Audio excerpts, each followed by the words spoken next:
अस्सलाम वालेकुम। सिरात मुस्तकीम चैनल में आप सबको मैं खुश आमदीद कहता हूँ। आज से मैं आप तमाम हजरात के लिए एक नया सिलसिला शुरू करने जा रहा हूँ जो कि सवालात और जवाबात का होगा। रोज़ाना की बुनियाद पर मैं इसी तरह से वीडियो आप तमाम हजरात से शेयर करूँगा।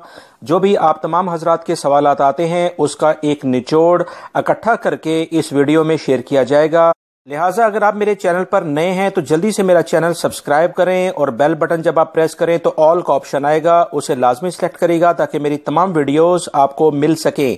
बहुत सारे मेरे भाइयों ने सवालात आज ये पूछे हैं। उसमें पहला सवाल जो काफ़ी ज़्यादा पूछा गया कि उनका कफ़ील क्या दौरान केस उनका खरूज या हरूब लगा सकता है। याद रखिएगा दोस्तों कि जब आप केस कफ़ील की ज़्यादतियों के ख़िलाफ़ या कंपनी के ख़िलाफ़ करते हैं तो कफ़ील के पास ये इख्तियार नहीं है कि उसी दौरान वो आपका खरूज या हरूब लगा सके। लिहाजा इस वजह से परेशान होने की ज़रूरत नहीं है। अपने केस जो आपने किया है सबूतों के साथ उस पर जमे रहें। मजीद जो सवाल पूछा गया कि अकामा नहीं है, मुआहिदा यानी एग्रीमेंट भी कफ़ील कंपनी ने नहीं किया मगर कफ़ील काम भी वो करवा रहा है और वो हमारे प्रोफेशन से हटकर काम है, अब हम फंस गए हैं, क्या करें। याद रखिएगा अकामा अगर आपके पास नहीं है तो आप सऊदी अरब में गैर कानूनी हैं। ये वाहिद डॉक्यूमेंट है जो कि पाकिस्तान, इंडिया, बांग्लादेश में जो हमारा शनाख्ती कार्ड होता है बिल्कुल उसी तरह से इसकी अहमियत है। अगर वो भी आपके पास नहीं है और आपका एग्रीमेंट भी कफ़ील ने नहीं किया हुआ है और उसके बावजूद आप काम कर रहे हैं तो ये सरासर वजारत अमल के कवानीन के खिलाफ वर्जी है। कफ़ील ने ये सारे काम उसी की जिम्मेदारी थी। आप तमाम काम छोड़कर मकतबा अमल में जाएं, मकतबा अमल को ये सारी सूरत हाल सबूतों के साथ बताएं, वो आपकी लाजमी मदद करेंगे। इंशाल्लाह आप उसमें कामयाब होंगे।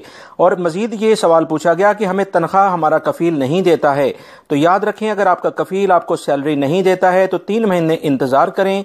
उसके बाद सबूतों के साथ आप वजारत अमल में जाएं। याद रखें वजारत अमल एक इब्तदाई दफ्तर होता है, उसके बाद केस अगर वहाँ मसला हल ना हो तो ऑटोमेटिक कोर्ट तक चले जाते हैं।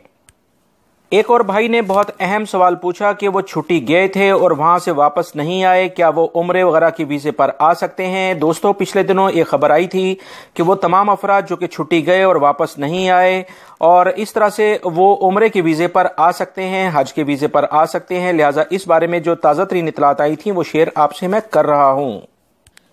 एक और दोस्त ने बहुत अहम सवाल पूछा कि मकतबा अमल की फीस क्या होगी अगर वो ऐसे कफ़ील के पास तनाज़ुल करवा लें जिसके पास 2 से 3 वर्कर हैं और उनकी मकतबा अमल की फीस कानून के मुताबिक 100 रियाल बनती है। इस बारे में मैं आपको बताता चलूं कि जो टाइम आपने इस मुअस्ससे में से बाहर गुजारा है उसकी फीस लाजमन मकतबा अमल की वही पुरानी फीस आपको देनी होगी। नई फीस नए अकामे के साथ होगी जब वो आपको तनाज़ुल ले लेंगे। ये थे आज के कुछ अहम तरीन सवाल जो बार बार मुझसे पूछे जा रहे थे। इसके बारे में मालूमात मैंने आपसे शेयर कर दी हैं। मेरी इस वीडियो को लाइक करके अपने दूसरे दोस्तों से लाजमी शेयर करें। जो व्हाट्सएप ग्रुप मैंने बनाया है